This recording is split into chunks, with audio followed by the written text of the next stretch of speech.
నమస్తే,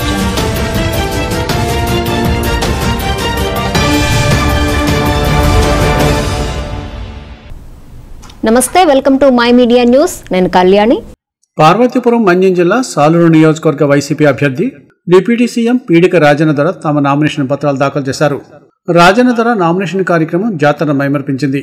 కార్యకర్తల ఉత్సాహం ఉరకలేసింది. సాలూరు పట్టణం జనసంద్రంగా మారింది. తమ అభిమాన నాయకుడు నామినేషన్ కార్యక్రమానికి పార్టీ శ్రేణులు ఉప్పెనలా కదిలివచ్చారు. సాలూరు నియోజకవర్గం వైసీపీ అభ్యర్థి డిప్యూటీ సీఎం రాజన్నధర కార్యకర్తల కోలాహలం మధ్య అట్టహాసంగా నామినేషన్లు దాఖలు చేశారు. నామినేషన్ కార్యక్రమానికి అత్యధిక సంఖ్యలో పార్టీ నేతలు, కార్యకర్తలు, అభిమానులు తరలి రావడంతో సాలూరు పట్టణం జనసంద్రంగా మారింది.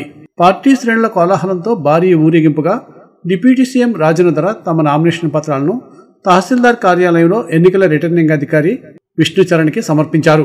ఈ సందర్భంగా డిప్యూటీ సీఎం రాజన్నధర మాట్లాడుతూ రాష్ట్రంలో తిరిగి జగన్ సర్కార్ అధికారంలోకి వస్తుందని, సాలూరు నియోజకవర్గంలో భారీ మెజార్టీతో తాను విజయం సాధిస్తానని ధీమా వ్యక్తం చేశారు. డిప్యూటీ సీఎం రాజన్నధర నామినేషన్ కార్యక్రమానికి పెద్ద ఎత్తున అభిమానులు, కార్యకర్తలు తరలి రావడంతో పార్టీ శ్రేణుల్లో ఫుల్ జోష్ కనిపిస్తుంది.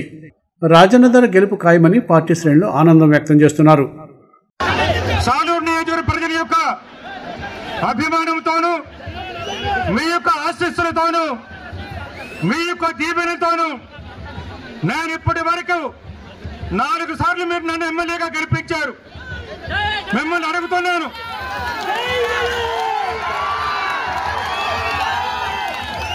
మీ దగ్గర ఎవరి దగ్గరైనా సరే, ఎప్పుడైనా సరే, ఏదైనా పని చేయించడానికి మీ దగ్గర ఎవరి దగ్గరైనా నేను లంచాన్ని ఎవరి దగ్గర తీసుకున్నానా? పోనీ ఎవరికైనా నేను మోసం చేశానా? పోనీ ఎవరికైనా అన్యాయం చేశానా? తెలుగుదేశం వాళ్ళు నా మీద లేని పనులు చెప్పొచ్చు. మీకు ఒక్కడే చెప్తున్నాను, మీ రాజన్నధర ఎప్పుడైనా ఎక్కడైనా తప్పు చేస్తుంటే నన్ను ఇక్కడే నిలబెట్టవచ్చు. మీకు చెప్తున్నాను, కొంతమంది మా వయసులు ఉన్నారు, మా వ్యాపారులు ఉన్నారు, మా వర్తకులు ఉన్నారు.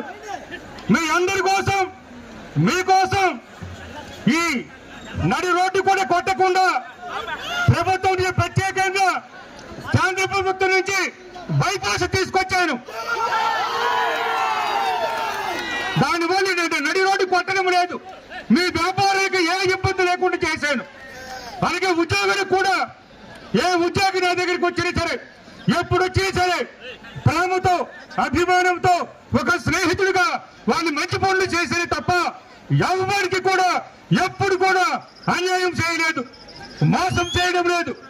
అలాగే పేదలు, దళితులు ఉన్నారు, గిరిజనులు ఉన్నారు, బడుగు బలహీన వర్గాలు ఉన్నారు, మైనార్టీలు ఉన్నారు, అలాగే పెద్ద కులములోని పేదలు ఉన్నారు. ఎవరు నా దగ్గరికి ఎప్పుడు వచ్చినా సరే మేలు చేశాను, మంచి చేశాను తప్ప ఎవరికి ఎప్పుడు అన్యాయం చేయలేదు.